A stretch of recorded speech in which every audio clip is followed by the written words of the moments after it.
Okay, it's 1 minute after 1, and we'll go ahead and get started.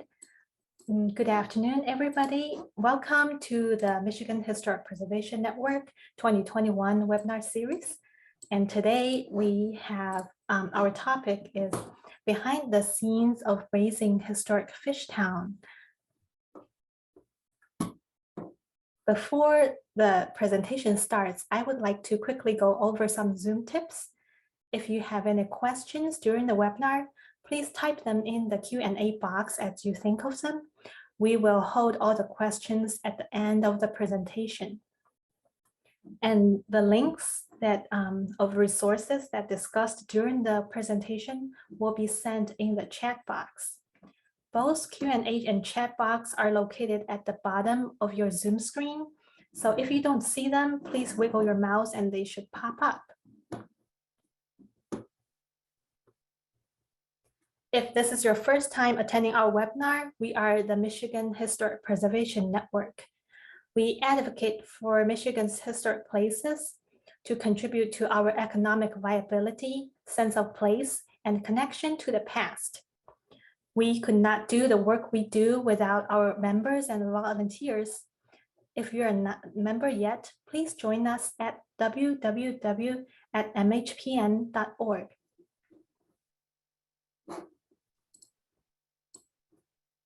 This webinar is supported in part by an award from the Michigan Council of Arts and Cultural Affairs and a grant from the Michigan Preservation Fund of the Michigan Historic Preservation Network and the National Trust for Historic Preservation. This specific webinar is also supported by Bay View Handworks. We sincerely appreciate the support from our sponsors. And it is my pleasure today to introduce our speaker, Amanda Holmes. Amanda has been Executive Director of Fishtown Preservation since the organization acquired the original Fishtown property in Leland, Michigan in 2007. She received a PhD in folklore and folklife and a certificate in historic preservation from University of Pennsylvania and a Bachelor of Art degree in American Studies from Amherst College, and trained at the Salt Institute for Documentary Studies in Portland, Maine. With that, I will turn it over to Amanda. So Amanda, please go ahead and use. I will share my screen. And here we are. All right. Well, thank you so much for the introduction. And I'd like to thank the Michigan Preservation Network for inviting me to present today. I think that you'd asked me about doing a presentation actually last year in the midst of the high water. We don't have high water in the title, but definitely is a topic of what my presentation is about and sharing with you. So in this presentation, I'm going to start off with a brief history of Fishtown and the Fishtown Preservation Society's role in saving Fishtown. And then I'll do a project by project coverage of the cultural resources that have been threatened by water levels and basically water in general. And I'll just take you through on a journey with me through the issues that we've dealt with, particularly in the last couple of years.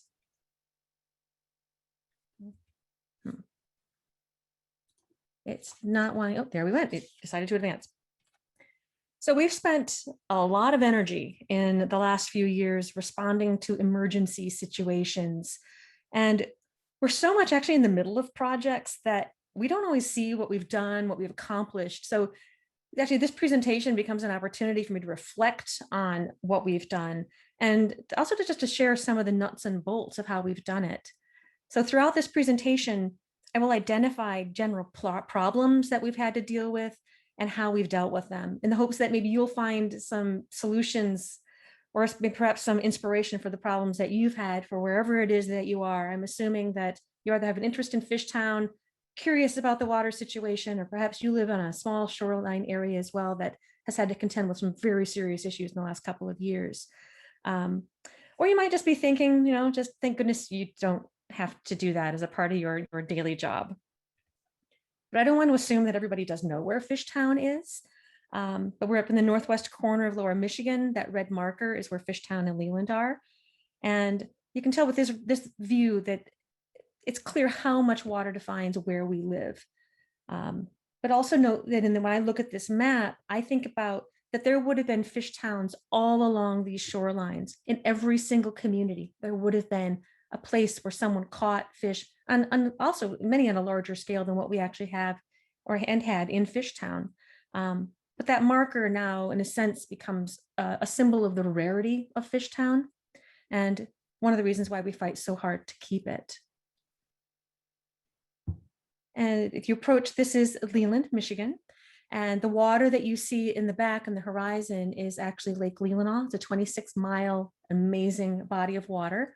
Foreground, Lake Michigan and the Leland Harbor. And then off a little bit to the right, you can see that little stream of water. That actually is where Fishtown is located. That's the Leland River. Historically, it was called the Carp River. At a closer view, the entirety of this image shows Fishtown. We actually have other neighbors. We do not own all the property, but what you see clustered along the docks there on both sides of the river, that's Fishtown property. Someone could look at this and go, that's not quite right, Amanda. The ends, at either end, all of this constitutes Fishtown. That includes Manitou Transit, Falling Waters Lodge, the Cove Restaurant, and then the Shanty you see with the green roof. That's the closest to the right. That is actually privately owned, but everything else belongs to the Fishtown Preservation Society. And we own the properties on the north side, bought those in 2007, and then 2 properties with nice long lots that we acquired in 2016. Had an opportunity to expand and acquire some other very important properties in Fishtown. The whole area, as I said, is Fishtown, but with some very good neighbors. I just want to share a little bit about so what I do and why I do it. My background is in material culture, folklore, and historic preservation. And I've found that just objects themselves, including these fishing shanties, they're not always the most important things, but what is important is about how we shape our lives around them. There are a lot of lives that are impacted, from businesses to the fishermen to maybe a lot of you who are viewing this. And my life has definitely been impacted that have to be accounted for in decisions that are made in the work that we are doing in Fishtown. So we're dealing with as much those who are gone as those who are still living. It is a living place. It's not a living history museum, but a living and breathing place that has a working fishery, a vital working waterfront. It's a tourist destination. It is a complex place with a lot of people whose experiences, memories, and ongoing lives are impacted by it. So we're not just dealing with the past here. We're also always dealing with the present. And it's just some of the most rewarding work that I can imagine. Here. So I'm just going to, basically I'm going to show you a series of images that are a timeline of Fishtown's history, and will reveal as well a lot of what water issues have been there in the past, as well as what we cope with today. This is a Bella Hubbard sketch of Fishtown. Actually not saying Fishtown, of the Leland area from 1838. And it may seem obvious, but Fishtown and Leland were established in this region because of the river, and there was an abundance of fish.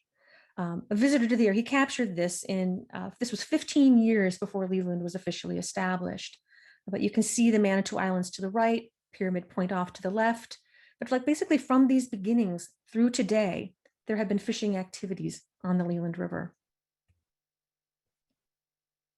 And photographs actually document the changes of the waterfront. We have an amazing photographic record, and how fishermen and others struggled basically not to be washed away.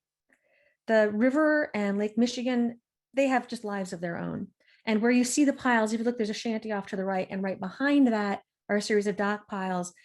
By the time that is there were always, maybe at least been a half a dozen attempts to keep docks in Lake Michigan, because there was no natural harbor, but they wanted to ship out lumber and iron ore and fish, and this is just what they had to do to try to make that happen. But none of them survived more than a few years in the face of ice and waves. So by 1910, you can see there's another dock jutting out there, and that is where you had, of course, the resort era growing within the region, and that's a spot where you then can see the the transits that were carrying the passengers to come for their summer resorts that would make the rounds in Lake Michigan. That we have their photos showing those ferry passengers there. But what is also notable, if you look just this side of that dock, is that the fishermen have started to build up the ground with cribbing. They're trying to take permanent hold of the ground. And also just note that and they're having some success, because 3 of the shanties that are in this photo are still in Fishtown today. And then where you see that cribbing on the right, that dock did not last much longer. It was gone pretty soon again. Where you see the cribbing on the right, within 15 years, fishermen had extended it even further out into the lake, enough to build 3 more shanties, all of which also still survive. By 1920, fishermen had shaped the river and shore enough that what you see here 100 years ago is what people who visit Fishtown today can see. The river and its rows of shanties are clearly defined. But as stable as it may seem, however, to see the river mouth that close and so near the water is dictating the fate of Fishtown full force in what you see in this photo. This is a calm day. On another day, a little wind and the waves would roll right up the river. There was we've traced a record of like buildings that just disappeared off the western end because they just could not stand up to it. But by this time, the fishermen and others, they'd been pushing the federal government more than 40 years to try to get a proper harbor, and they were always denied. But in the 1920s and 30s, Fishtown was flourishing. But the water and waves continued to pound, and they continued also to hound the federal government to be able to get some sort of a protection. But it wasn't until 1937 that they finally got breakwalls that jetted out on either side of the river into Lake Michigan. And as you look, there's the building kind of right in the middle. That was a powerhouse. That is the location of the river. And you can see these 2 arms that they were navigating all those years before. And they actually still had to navigate to get in there. There was much a help as a hindrance, but by this time, Fishtown was more protected than it had ever been from Lake Michigan. But by the 1950s, even the new seawalls were starting to be battered, and Fishtown had suffered a lot of changes. There was the arrival of the sea lamprey, increased regulations, and many fishermen were aging out of the industry, and others just choosing not to continue at all. So more than one shanty slipped into the river. And that was made all the more inevitable because at the time this photo was taken, it was actually also a time of high water. In the early 1950s, as a result of coming to Fishtown and seeing this, there were many that predicted that Fishtown would just soon be gone, just as actually was happening elsewhere throughout the Great Lakes.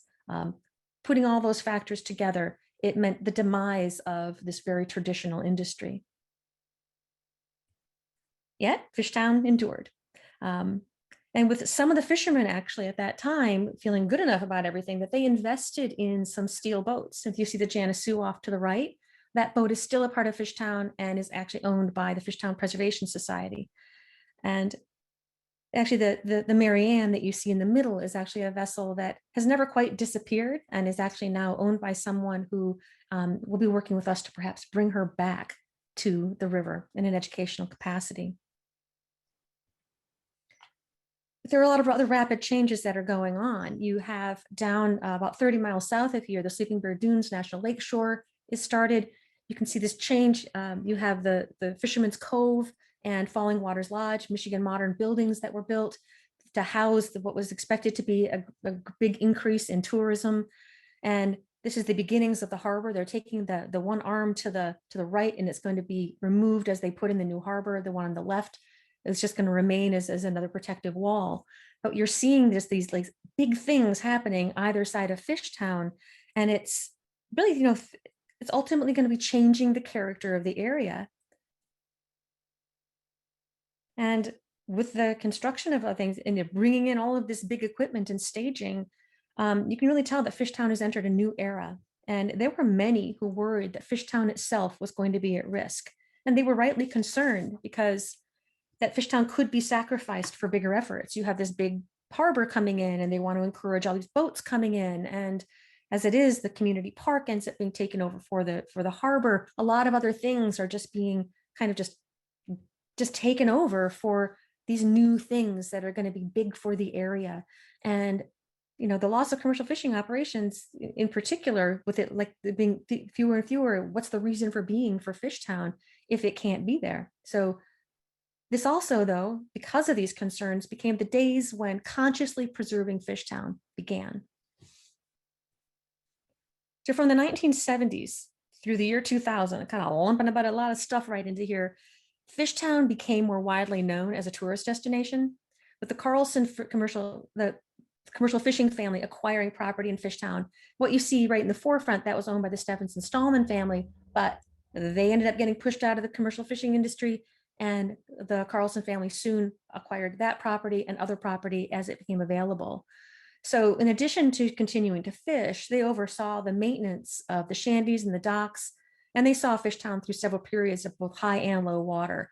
I just have to point out that all that ground surface area you see right now there, that's a lot of dirt and wood chips and rocks. And over the years, that has become this thick, thick layer in Fishtown that was just put down to try to deal with the dampness. It was just a stable way that people would just deal with with the water that was impacting from all directions. And so, but as a preservationist, you may also appreciate, if you look off to the left, that during this time, Fishtown was actively, employing adaptive reuse as a way to save their shanties. They didn't necessarily call it that, but that's what we can see it as today. They started to rent, as they acquired some of these shanties, they started to rent them out to other business owners. So not only did they save the buildings and bring in rent, they attracted more people to Fishtown who were then going to come in and buy their fish. So it was a way of making do with less. But it was also instrumental in how it is that Fishtown has survived today. And it didn't only protect Fishtown, it also preserved fishing. So there were many, many losses and changes over the years that they knew they couldn't take Fishtown for granted.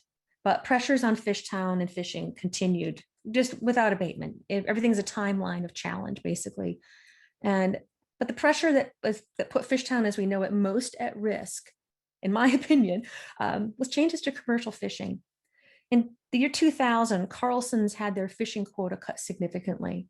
And in response, they are the ones who created the Fishtown Preservation Society for the purpose of saving commercial fishing. And they spent the next 4 years pushing for change so that they could continue to fish viably. But by 2004, the Carlsons decided they no longer wanted to keep fishing, and they didn't want to continue having to care for Fishtown in the way that they were. But they hoped that they could sell this property to a group that would continue the work. And basically, at that point, the organization changed hands. And for the next 3 years, its sole purpose was negotiating for the purchase and also fundraising. And the community and others who loved Fishtown when this was what's happening were panicked that Fishtown may disappear. And it wasn't hard for anyone to imagine there being these things just disappearing and having condos, it's incredible Lake Michigan access, because that's exactly what's happened in other communities. So it wouldn't take much to have these buildings just disappear and have the land be owned by just a handful for their personal use. I mean, this is open 365 days a year, 7 days a week, 24 hours a day to the public. It is not shut off to them, but a change probably would have meant something like that. And so basically, this photo then was taken the day of the purchase. And it's also happened to be the first day of my job. Showed up, lots of snow. And every year, and this month, and it was February 7th, there tends to be a nice cold day because it's February, but it's always also been a day of celebration. So Fishtown, from the time of 2004 with all the negotiations, its sole purpose at that point was fundraising. There was a lot of work to make certain it's going to be a viable organization as it moved on. But if you didn't have the money, you weren't going to be able to make the purchase. But as of that day in February, we were then this nonprofit and board of directors was now the ones that were responsible for Fishtown. It was the first time that Fishtown wasn't primarily overseen by fishermen. And we couldn't imagine everything that we were going to be facing in the years to come. But we're a nonprofit, so also the first thing we started to do was plan. And one of our board members, Catherine Eckert, who had once served the SHPO, made certain that we tackled our hurdles in the way that she knew would help us meet with the greatest success. And that started with a master plan.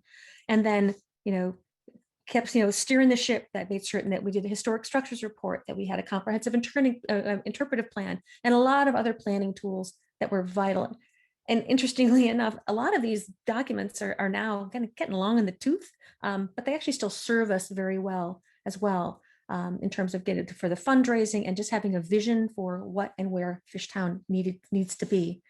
But even with these plans, the one thing that we were not prepared for was water, not just high water, but also low water, road runoff, a raging Leland River ripping through Fishtown.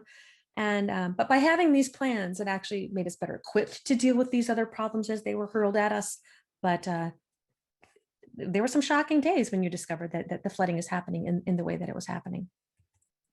But we'd already been working on projects to fortify the shanties, but excess water was not on them. This was 2008. You can already tell that water's low, and this was not the lowest point. But we were aware. You see these scraggly docks. It's like these don't look like they're lasting or last for the long term. But that building that you see right there was the first project that we dealt with, and it had been raised up a little bit in 1986 as a result of high water, and some of the work that had been done then, it was failing. So that became our first project. But you can just see how low the water already was, as well as just where our energies were going at that time. So we were focusing on repairs, and we had an unwieldy list of things that we needed to do, from paying off the mortgage to navigating the world of our tenants and just really caring for this place. And it was all also just taking a lot longer than we anticipated to get some of that work done. It's a step-by-step process, and we're in the middle of that. And then water started to impact us, but it wasn't the water from where you think. It wasn't the high water. We had a couple of things changed in Leland and Fishtown from after the time that we made the purchase, that we purchased the core parts of Fishtown. The township built a new harbor in 2012, which changed road grades. And around the same time, there were changes in how the Leland Dam was managed. And then the rains just began to fall. We'd have a lot more of those kind of 2 and 3 and 4 inch rains that meant that we had water hitting us from every direction. And we knew the situation was serious. This photo on the right is from 2018, when it's like the village cheese shanty is right over on that side, and it started to break. There had been some damage to the floors before, but we of course didn't take that fully into account. But by the time there was the second 2 inch crack opening up and water just rushing up into the building, and it carved out underneath it, there was a retaining wall that failed, for the original retaining wall, and the building was literally breaking apart. But know that these were things that happened before the water levels rose.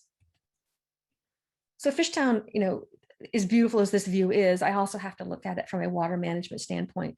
This photo is actually from around 2012, 2013, but know that 26-mile lake behind there, the dam the dam regulates the level of that lake, and it is set by law at what level it has to be. Those of us who are below, there is nothing within the law that protects us. I mean, there's some common sense. People don't want to have things harm be there, but if things are flooding up above, that dam gets opened and it all comes right on through. And that's when you have white water and everything else. And of course, under such conditions, if there's it's raining, you have, if you see the two roads that are parallel there, they don't have an efficient enough drainage system. And Fishtown is the lowest point in Leland. So the water will go directly there. And so the one photo I had showed before, that's just one of like 6 rivers when it rains that come and course through Fishtown. So these were the things that back in 2015, 2016 and earlier that we were really having to contend with, because there were these other changes. And so we were implementing, site-wide plans for solving these problems. And then other problems began. But again, because we had some plans in place, it helped us to deal with it. But we just didn't expect it that they were going to be we'd have to do more shanties than we expected. We thought we'd be able to salvage the docks, but that was just not going to be the case. So then you fast forward to now, where you've got Lake Michigan rising, and you have the seiches that go hoisting up and just kind of take over everything. We just got kind of used to it, and you made certain to have nice high rubber boots in your car. Yet you never really do get used to water just flooding everything that's around you. This is the only graph I'm going to share with you. But we also know that high and low waters are just a part of the story of the Great Lakes, and Fishtown is here because the fishermen coped with these situations in the past. but this shows the levels from 1860 to 2021. And you see there's a red line that goes about 2/3 of the way, from around 1920 off to the present, or so actually it's basically from 1918 to 2021. Those are more dependable when these are yearly averages, but they had different graph points that they mapped in. In those years prior, they were just checking one location, so there wouldn't have necessarily been as consistent in what the situation was for the highs and lows that they were experiencing. But it's just, it's just interesting to see. It's always been there. But what we weren't prepared for, though you can see this and there's highs and lows and you can even see photographs, is what the experience of actually having that water be high and just taking over the world of what you're responsible for. And so if I had been doing this last year, you might have all been nodding your heads going, oh, of course, we can see it. And the raging river, what are you going to do? But now the water's already low. And in some ways, this feels like an old topic. But believe me, it's not an old topic. We're still in the midst of what it is, what we're having to deal with.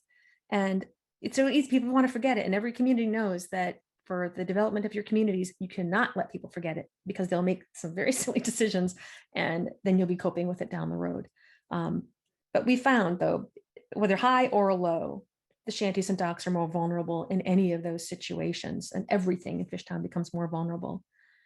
But in the next series of slides, I want to let you see what it was, our situation was in Fishtown, just as the water levels rose in 2019 and 2020, just the sheer volume of water was daunting. So as you walked the docks, you could feel the pressure, basically, of the current just pulling at them. Things just started to detach. And so we have an amazing maintenance crew who'd come in and just help us make certain things were secure. We had to have people diving under to just make certain things are secure. But we could just feel that it's just a march against time, where there's a point where you can't just kind of plug things back together again. We had to add the docks into our projects. But of course, that also undermined all of the shanties that you see. This water was a force at everything it touched. But here's a good comparison of a low water period from 2013 to what's being faced on a particular day. Basically, we would get a seiche every other week. The water would be going up above, but this was kind of the normal level. And then it would just go higher than that. It just makes everything vulnerable, all the more if you have an aging infrastructure. It's really going to just move up the clock. And the way that different businesses were impacted, for those of you who know about the Village Cheese Shanty, it's a beloved business there. It's a food establishment. Having flooding happen on a regular basis. We started off just by trying to put like sandbags to try to keep it out, and eventually put in a pump system to try, because the water was getting in, if it was at a modest level, through this back door. Mind you, how the slope of the floor from its collapse was 20 inches lower at one end from the other. And that was in the end that they were doing their food work. They just kind of like put some pallets in and tried to keep going. Not recommended, but for what you're having to do. So we knew as we moved on with our projects, this had to be the first one that we were going to be taking care of because they were the most urgent. Not that everything else wasn't urgent as well, but this one was having the greatest impact at the time. And this is what on a weekly basis, you get a seiche coming through. And when you do, the water table is also very high. So what you see, whether you see the sign that's "Keep Choosing Joy," that is the lower part of the ice house, and it kind of drops down and it has a concrete floor there. And the water table was high enough that was just standing water the whole time. And then you added seiches and the whole thing would flood and stuff was just start floating around. And when I took this photo, I had to stop those folks from just keeping right on going. People were pretty oblivious to the fact that there were electrical issues. And in that previous photo that I showed you, there was a man swimming in the river then, even though we had signs up everywhere that said, "Do not get in the water." It seemed like because of a current, what people end up doing is they end up reaching down to touch it instead. They want to see what the experience of electricity in the water is. So there was really no remedy for all of that, but we just had to kind of be closing things off. And we actually had to have a system that as things were flooding, that we just shut it down really quickly. We didn't want Fishtown to have to shut down for the long haul, because with COVID and everything else, they were trying to find ways to salvage their season, and everyone worked really hard to do that. But then the water just made it that much more difficult. And the water sometimes would go up all the way across the open areas of Fishtown. Off to the right is West River Street. And you can just see those boys wanting to keep right on going. And of course, we paused long enough to take a picture. But to see this over and over again. And it's oddly, from the first time it happened, we were just in an open panic, but you just got used to it. And you just you had a drill of what you had to do when the water was coming up. And it was a very regular drill. And then on the south side, those are the two shanties that we purchased in 2016. The one on the right is now a vacation rental. It's a converted older shanty. The one on the left is called the Moore Shanty, and that has been in continuous use as a commercial fishing building ever since it was, built in 2004. No, excuse me, not 2004, 1904. Part of it, you can tell that it's been configured in various ways, but the oldest part is from that era. And we couldn't use that building. It had standing water in it for more than 2 years. But we couldn't just suddenly make changes to what we were doing, because we actually were changing the foundations of the work that we were looking to do. And this is just how much water was inside of it. And this is also just a great glimpse of just the character within this building. Those are samples of paint. We have some 1940s photographs that outside, those were the colors that were on everything outside, and they took and just slapped up some of this color inside this shanty. But this water was just regularly just basically destroying part of this historic building. And then the docks themselves, just the continuous flooding of it all. We just felt, the timeline of work, if to have a maintenance plan, something that might have been down the road 15 years is suddenly called, we need that today, we need it tomorrow. But these are just the conditions of some of what we faced, and all of them needed, and many, we've done some work, but a lot of other ones still need a remedy. We're having to develop solutions as we go. And that's just been part and parcel of how we have had to do this work. And actually, we've taken a lot of inspiration from past commercial fishermen.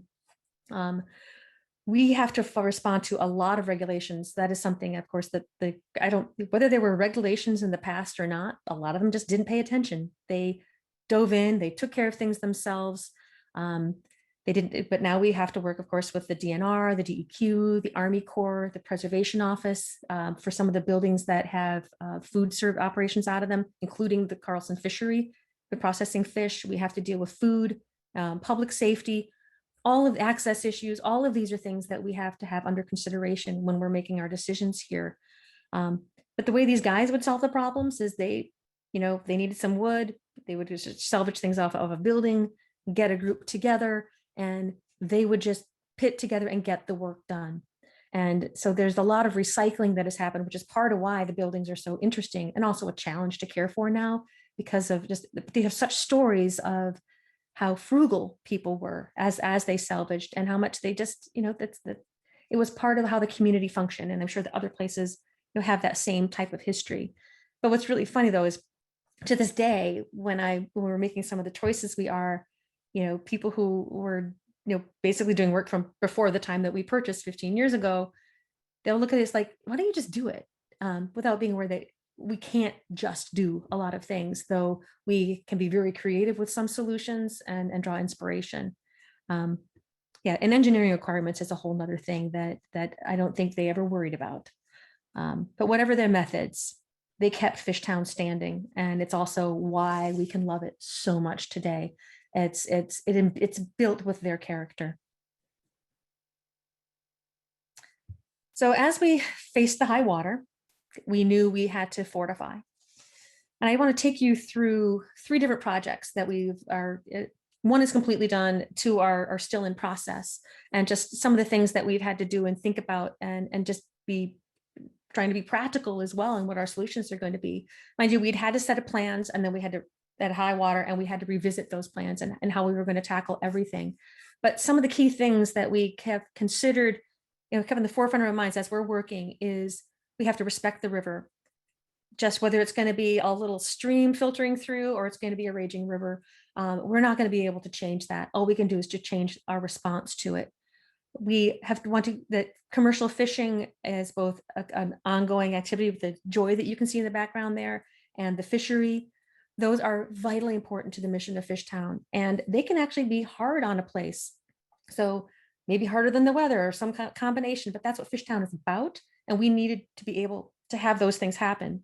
So the joy there are times where that top is going to be down below the water. And so she may be hitting at the docks at all different points. We need to be prepared for that. There's a lot of water use in the fishery.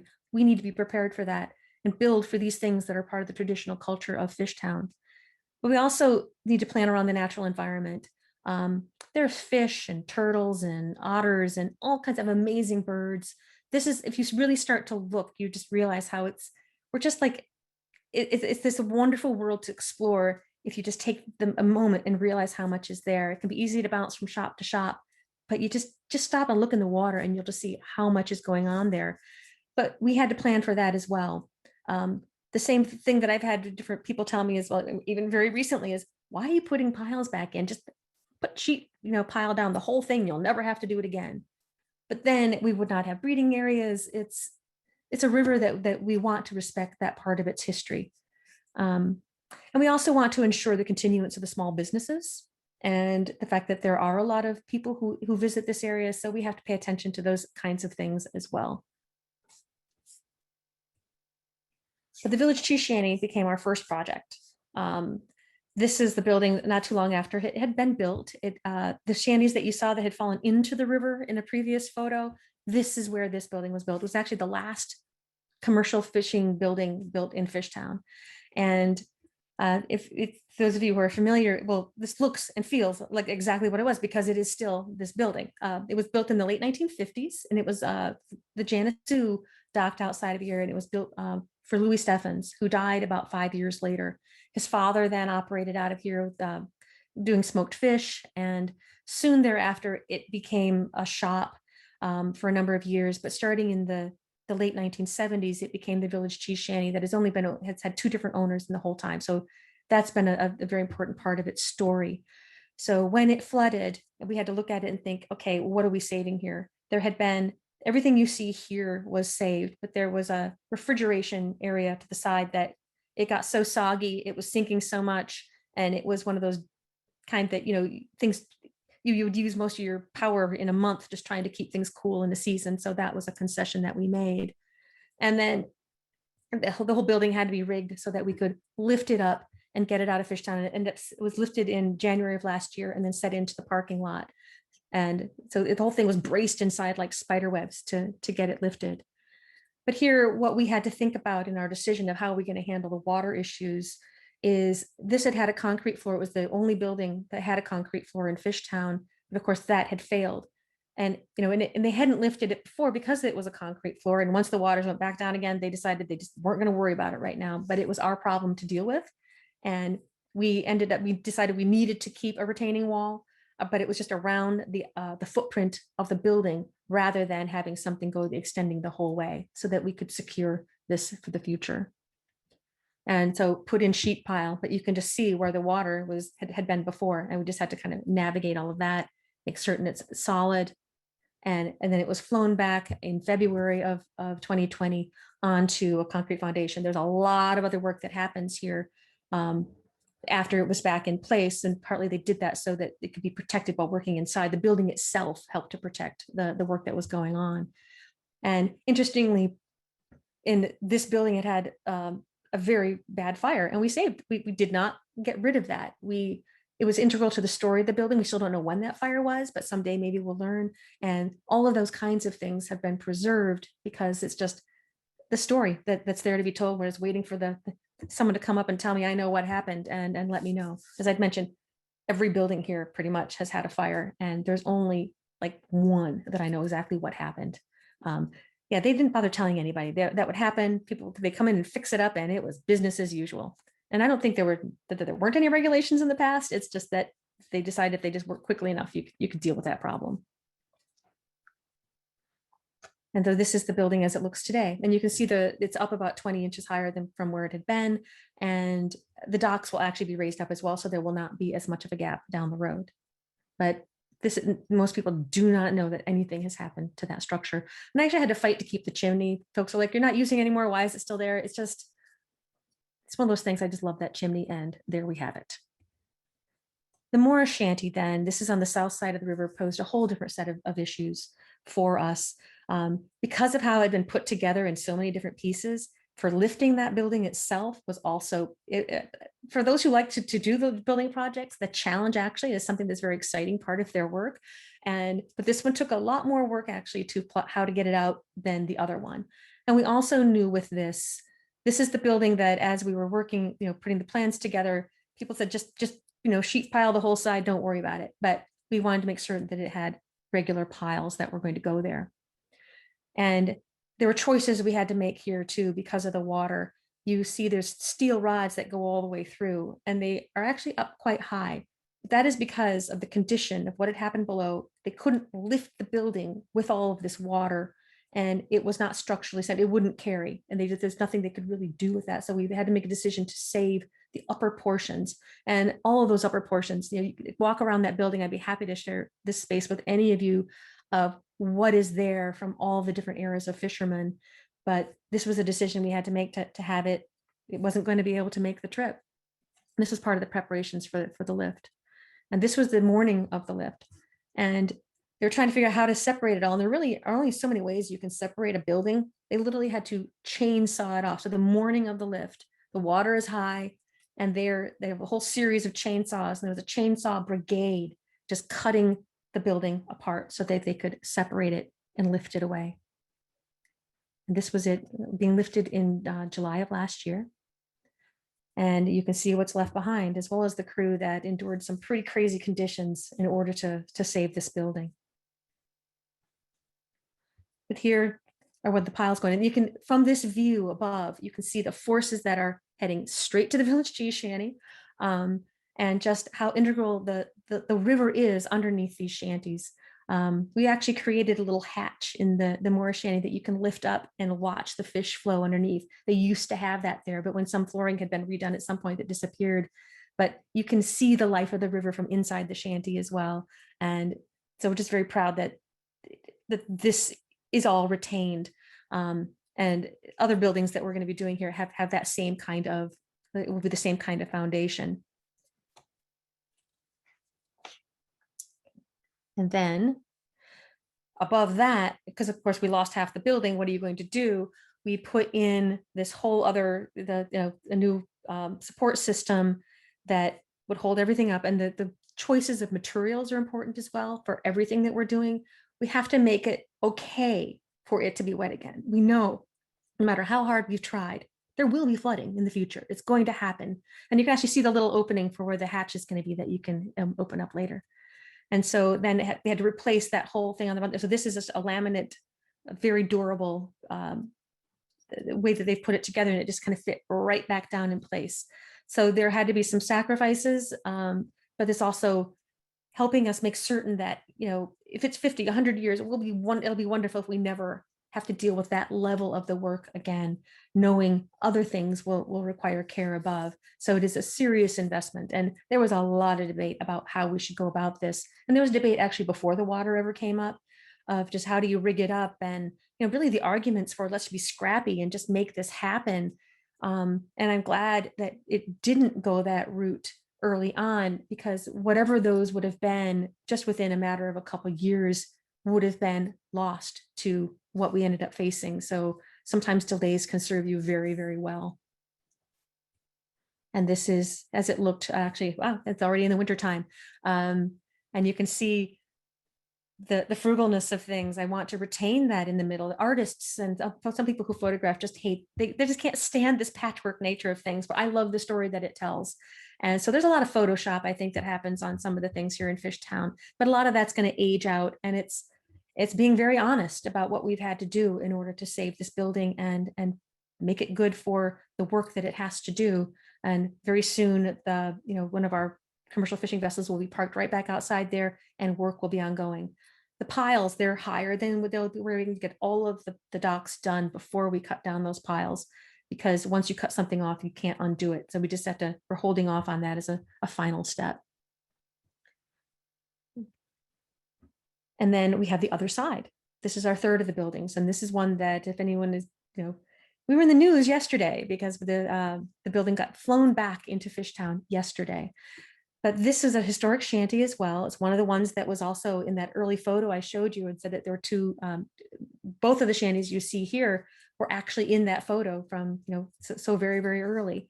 And the Carlson family in 2000 decided they wanted to turn this from being just a regular shanty. It had been a storage space, but it needed substantial work. So they decided to invest in just making it a shanty rental. And this is called the other side because as a storage area, they would be on the north side and they'd say, hey, they need something from the other side. And that name just stuck for the building. So we purchased this and its long lot in 2000. Well, yeah, what am I trying to say? 2016. It's almost hard to say, yet it was a long time ago. And it was only, 15 years old at the time, but already the foundation that they put in here was really just a series of basement jacks on concrete. So it was the supports weren't strong enough for the building itself. And then the water ended up, there were times we'd be in there with the flooding happened and you could literally feel the building starting to lift up. We're just lucky it didn't lift up and shift into the neighboring buildings. So that this building, it was not on our radar. It was such a new building. We didn't think we'd have to be worrying about these things, but it got added on as the water conditions worsened. And so this one we lifted out of Fishtown in December of last year, but we had to wait a long time on permits because this wasn't a part of the regular work we had to do. We had to be very patient and submit permits for the piles. And those were, of course, do this while there's a strain on contractors, everybody's working remotely. Nothing happened quickly at all. And it's not that no one wants it to happen, it just couldn't happen quickly. But we were finally able to put the piles in for this shanty in July, this past July. And then yesterday, these are photos from yesterday, it got rigged up. And you can see there are repairs that were happening along the bottom as well, and using materials that are going to be enduring against the water and weather. It was put right back in place. And so this actually, we completed this at it was right around 2:00 yesterday. So we're approaching the 24-hour period that this building was put back in place. Projects ahead, we have the Carlson Fishery building. This was a challenge because in terms of getting our permits, because it's a very different situation. And it took a lot of negotiations and navigating with not only the Army Corps, but also with the Preservation Office of what was okay to do with this building. And so a lot of discussions that, delayed it a year and a half, 2 years, but we're at a really good spot in how this is going to be moving forward. And this building, this part of it is going to need to be demolished. You can put your fingers through any point of that. The health department has been very kind in not shutting Carlson's down. But the other part of it, there's another part we'll be able to keep. So it's a very different way that we're having to approach this because of the history of the fishery and the nature of what we are doing in Fishtown for our mission. There's the landscaping issues. The road, you can see this retaining wall is failing. We have the drainage problems. We're actually going to be working with our neighbors to try to resolve a lot of that. So all the plans are for the entire road to resolve the problems for all of our neighbors. How water gets dealt with further up in Leland is a future thing, but right now we just need to have this problem not be here. And there are a lot of opportunities for infrastructure, landscape, and just having so you don't feel like there's going to be a wall fall on you when you're visiting Fishtown, and just how the entrance and people approach Fishtown as well. But everything is going to be done with a very simple aesthetic, just as Fishtown always has been. And then also on our horizon, we have the docks, because they really need to be worked on. We actually were able to get them started on the south side, but the ones on the north side are still pending. And in terms of timelines of everything, we're just having to basically wing it as we go. I wouldn't say more winging than I like to confess. We aren't certain who's going to be doing each of these projects yet, but it's definitely a serious discussion. How and when will the roadway be done? Things just have to unfold as they unfold. And each shanty, as we've done it, it takes over so much space. You can't do everything at once. Even if you had all the money that you need right then and all your permits, it can't happen all at once. It's just, there's not space for it. And I don't have all the money yet either, which is another reason why you want to do it piece by piece if you can. There's just no other way in our circumstances. And another vital part of what we have done is the community of the contractors that we work with. These are not just contractors, they are neighbors, they are friends, they are fishermen.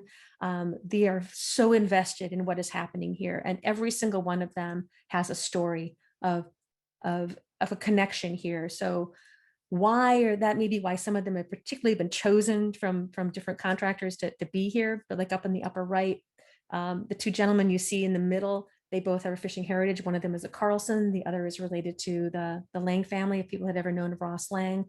And then the Biggs construction up in the upper right, Bob Biggs, he cut his teeth on doing some of the building work on one of the shanties in Fishtown decades ago, and he's just never lost his attachment. The gentleman right next to him, his name is Andrew Miller. He's the crew foreman here. And for a lot of other projects for Biggs, kind of Biggs's right-hand guy. He actually owned the Joy and was a commercial fisherman for a while. And his father is the one who was the head of the Fishtown Preservation Society when Fishtown acquired it. So to see the work that he's doing and his investment here, when they're making decisions, they do not take anything lightly, and it's been phenomenal to work with. In the lower left, we have Gene Hopkins of Hopkins Burns. Back in 2009, when we had that master plan, he became our historic preservation architect and has been integral to how we've moved forward with plans ever since. And then the gentleman on the lower right, as Carlson Contracting, lifted our first building back in 2010 when we just thought we could do that might be it right there. There wasn't a whole lot more to do. And he actually is the person who has acquired the Mary Ann, and he is willing to do the work to get her back into floating shape and for her to come back. But I think that's also why he's invested in getting things done. He's storing that boat in it's a 40-foot boat, and he can't get it back until things get done. So he's a vested interest. But all of these folks together, they're always working as a team. And you see in the middle, the gentleman in the green is, we often have questions about how things are engineered, and it can be a serious question. For example, the docks, when those plans first came to us, when you look at Fishtown, you do not think regular, totally straight docks. You don't think same size of everything, but we had to really push to have that changed. And there are other things we're having to push for change as well, is in order to get some of these projects approved, just how the things had to be braced. I mean, these things are as beefy as you will ever see, the piles that are underneath the shanty. And the word over-engineered has come up many times. But what we're concerned about is how it looks. Just these wide boards, and also that this river, the Leland River, freezes. So what happens in winter when you get ice up, and there'll be other pressures against it. So there's some things that have happened that we're questioning in how can things be changed, and how can we not go forward with those things that are of concern to us. But I just, when I get to stumble down very early in the morning and just see how the days are being planned and they're troubleshooting things, each of these moments invests me all the more in this work. It just, you always have a camera because you never know what you're going to capture. And I know I recall a lot of the problems were as things were going on, but they were troubleshooting it out, and no problem has ever been too big when you have the right people pulling together to do the work. And this actually, I just wanted to show you, these are two of the,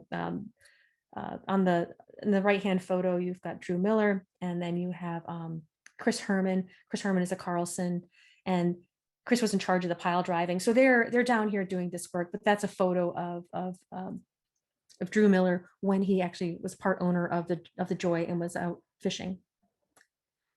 So coming down the road, this is before the water was at its highest, but you can just see there's going to be water issues. And we hope that with this amazing team that we have, the generosity of the public that has helped to fund the work that we're doing, this community that loves this place, and just then the history that we're responsible for and that future we're looking forwards to, there's going to be high water, and it's going to be low again as well. These things will always be with us, and we just have to be prepared in whatever way we possibly can to protect this place. And we also are here because of commercial fishing. And this is a recent photo from back of the Joy on an amazing morning where water is, this is just opportunity, it's experience, it's history, but it's also our ongoing moment. And this is, this boat will go back in, but it's about this broader picture than just Fishtown. It's a part of the resources of Michigan. But I do want to thank the team of my board of directors, staff, my fellow staff and volunteers, Campaign for Fishtown contributors. The price tag on our Campaign for Fishtown is $5.3 million. We've just passed the 4 point, you know, we're almost there. We need around another $1 million. So this is not a job that's done. It has to be, but because we're able to stage it out, it's okay that we didn't have all the funds in hand, but people can be a part of this and help us drive it home. But Biggs Construction, the Elmer's team, Hopkins Burns Design Studio, Johnson Hill Land Ethics Studio, Casson Contracting, Ken Richmond Architect, and Lori K. Summers Consulting, all of them have been just wonderful. If some of you are out there listening, thank you ever so much. And I'm happy to answer questions, whether right now or down the road. There's my contact information. So if you need more of the how-tos between me and the amazing teams that I shared with you, we'd love to help you navigate the challenges that you have and have things, come out for the best. So thank you very much for your time. Thank you, Amanda. It's a wonderful presentation and really loved seeing all the photos. I'll just leave this just a second in case anyone wants my contact information. Okay. Yep. Okay. Thank you. Yeah, we will leave it up and we can answer some of the questions sure. we received. Okay, let me see. So yeah, your photos really showed how fragile the ground is, and what are the other threats besides high water, low water? Is there anything like high wind? Oh, wind is always there. Yes, I collect shingles off of the roof when I go down. I have very strange things in my office, but I have a variety of the things that have blown off. Occasionally you get a really cool historic shingle that came off from something else. Yes, definitely wind. I mean, the sun itself and how it kind of, it'll help. It'll also wear docks and things. And what's interesting is there are things that are threats that are just a part of what you have to adapt to. Having fishing vessels along the docks, it's not a threat. It's just part of what you have to manage in order to keep a place functioning. You can't protect it to the point of not having the activity that you want to have go on. I don't know if people are aware that there have actually been challenges to commercial fishing more recently as well. In the past couple of years, it would have really come to a height this year. That's core to what we do, but that's a whole outside. It's not for the buildings itself, but it's for what we're able to do in Fishtown. That has been a challenge. It seems to be leveling out a little bit. I think we're feeling positive on where that's going to go, but even the state of the fishery itself, there are threats that go beyond just caring for the structures. We find another challenge for us is actually tourism. This summer we had so many people that there are times, I mean, I'd walk down and go, yet people were loving it. And just how do you handle having so many people? But that means we need to have a stockpile of dock boards. We go through and inspect the docks, once or twice a week, and have a plan. If a tenant sees a dock board, that they put a cone on it, get a photo, let us know, and we have it fixed before the next day. But it still has to do with having so many people that are there. And also just for how the community can care. I think we're doing okay with it, but how much more growth can you take in a place? We don't want to have to regulate who can come and when. But those are just some of the top ones. Thanks. What is your relationship with the village, the township, the county, or the state? Do you get officials? Do they get how important it is?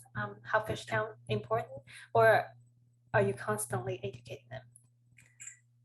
Well, in some ways, I tried not to worry too much about that. I think with the challenges to the fishing industry, that's required a lot more talking to legislators and getting people rallied up about it, because there can be decisions that are made that you need to have their support. The community has been incredibly generous. So of the money, we have none of that money is from state or federal or anything. It's all private donations from family foundations and individuals. None of it is, we're not obligated in any way. Early on in some of our planning things, we had some NOAA funds and some Sea Grant funds, but the rest of what we've been doing has all been funded by the community. But the relationship with the township, I think what's funny is everybody has a personal story or a personal connection to Fishtown, and that I think strengthens a bond. But when we were dealing with the road runoff, I felt like that was one of the bigger obstacles I'd ever encountered, and it took 4 years to navigate, coming up with a plan that of work that the problems that were caused outside of us for all this water rushing down and work having to be done on a public roadway. And we're paying for it all. And it still took 4 years to get that approved. So that was a bit, I didn't understand why it took so long, what the reasonings were. But I think people definitely do value it. But I know that the township, the infrastructure of restrooms and things like that, they're worried about the costs to the township of handling so many people. And if Fishtown plays a role in that, we all have to be, I realize how important it is that this place is here. If you are wandering through Leland and going in and out of stores, you're going to see the word Fishtown, and you're going to see fish tugs on everyone. We actually have like a business support system called Fishtown Anchors, and we also have a personal, like, where people have a sustainer group, and I'm just so beholden to those businesses that see the importance that Fishtown plays, not just for those in Leland, but throughout the region who are a part of that program. I think whether someone chooses not to do that, or that is up to them, but I think to value what it means when no place else has something like this. It is just such a phenomenal thing that you can't force people to appreciate. But I take heart that I've had amazing conversations with a lot of people, sharing their photos, their stories. All of those things contribute. And that I think no one would say they wouldn't want it here at all. I think that they bring their families, they bring everyone. And those are connections that are happening when we're not even seeing them, and connections that started from long before we were here. So we're a part of a bigger history. And that's why I think with the roadway, it's so important that we do work that helps the businesses either side of us, because that's all Fishtown, and we aren't 100% of what it is. We're just a pretty visible part of it. Mhm. Okay. What materials have you found that are longest lasting in water? There's a lot of wood that we see here, but is that the best option? That's why people were thinking, why don't you just sheet pile?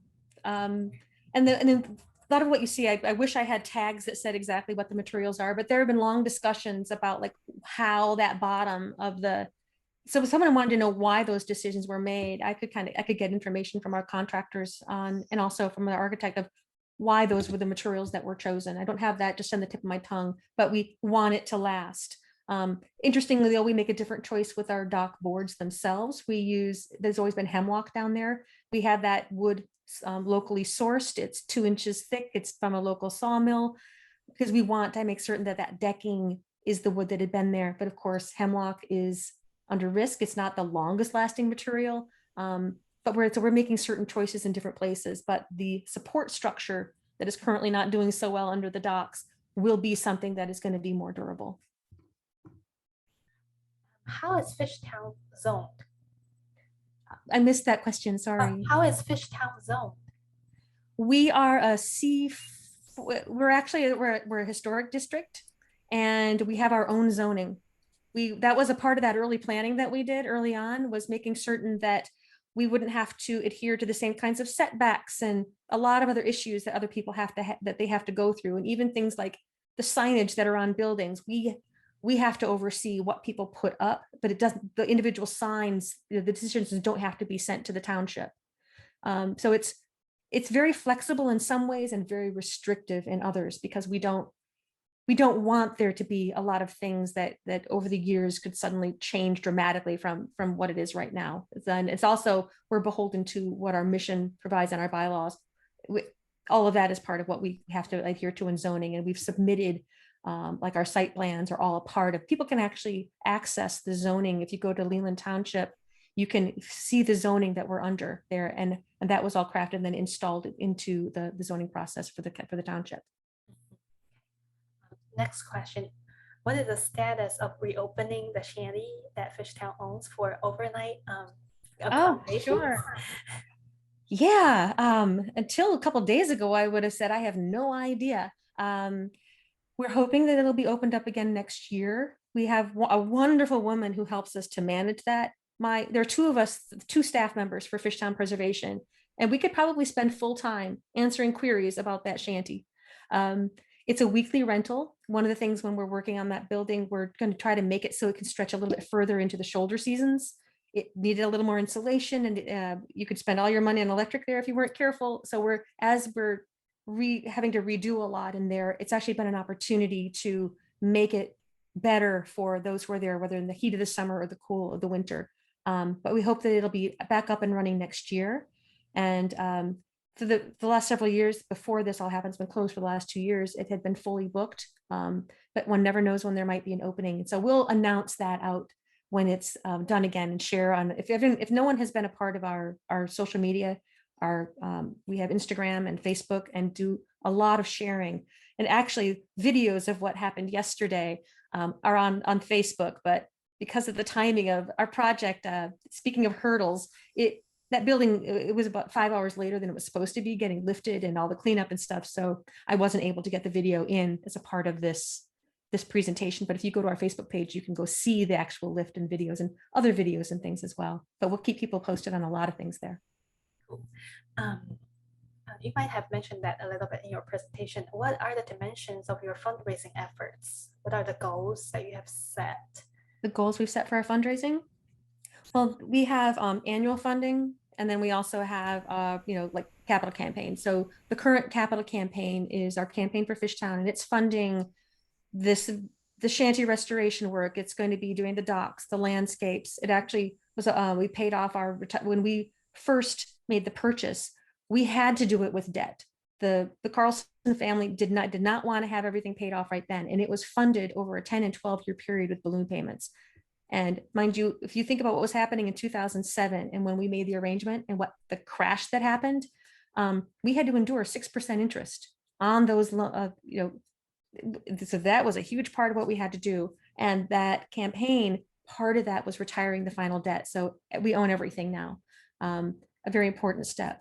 And then we're also looking towards having, it's time to be building an endowment as well towards the future. And so there's going to be the beginnings of a seed of an endowment as a part of this capital campaign. But annual fund does all the general maintenance, it's education, and our budget for all of those things ends up being between $400,000 and $500,000 a year for Fishtown. And so we do that through people who come in. We actually run a little store. We have a museum. We have just all kinds of ways that it can happen. We get the rents from our tenants. It's not a lot. They don't have most of them running water or anything like that. So we have a multifaceted way that funds do come in, including like from the shanty rental that helps support the operations of what we do.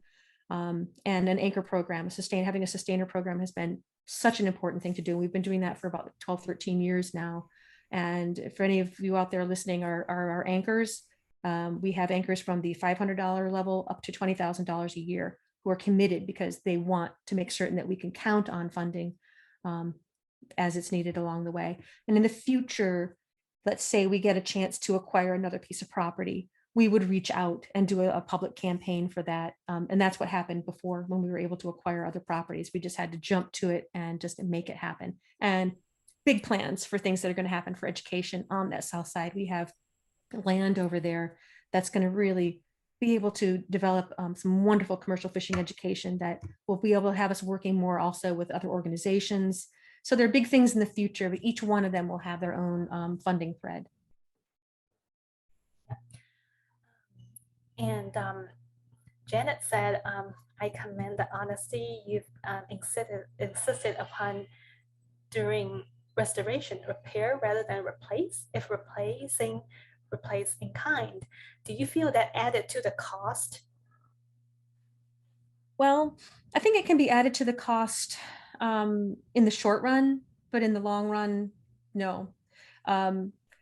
If you want to add to your cost, you lift your buildings out of the river. But there really wasn't a way to be able to get the right kinds of foundations and things that we needed in at that time. And so that we just budgeted for it. And it's true. I don't apologize for it. I just ask people who love Fishtown for more money. And when you can explain and show what's going on, they understand it. And pretty soon, it's just a wonderful feelings people have had when, removing a building out of the water. It's like, it's been such fun. Who knew that these would become like the events of the year for us? But it's a real sign that, this work can be done by a small community, by a very small organization. and with people kind of coming together to save what they love. But yes, there would be additional cost, but as long as we can explain why it is that we're doing what we're doing. And there's been lots of discussion, of course, and if anyone has seen something and they may question it, you're welcome. I'd love to hear, get some feedback and pose challenges to our guys. We're still working on projects, so we can adjust. I'm going to, honor those two fishermen that I showed you the photos of earlier. I'll take the praise and the questions and see how that can help us improve. I know we are about 10 minutes over time. Oh, sorry about that. And yeah, so we thank you everybody for participating in today's webinar, and thank you so much, Amanda, for this wonderful presentation. And Amanda's contact information is here. Hopefully everybody grabbed it. So like this webinar is being recorded, and when the recording is available, everybody will get an email from us, and in that same email we will have a link to a survey. So please help us improve our webinars by participating in the survey. And if you like to check our past webinars, please go to our YouTube channel. The name of our channel is Michigan Historic Preservation Network. And if you like to attend our future webinars, please check our website at www.mhpn.org. Our next webinar is scheduled for October 28th. The topic is Cemetery Preservation and U of M Flint, connecting the future to the past through the study of cemeteries. And hope to see you all next time. Thank you and have a great day.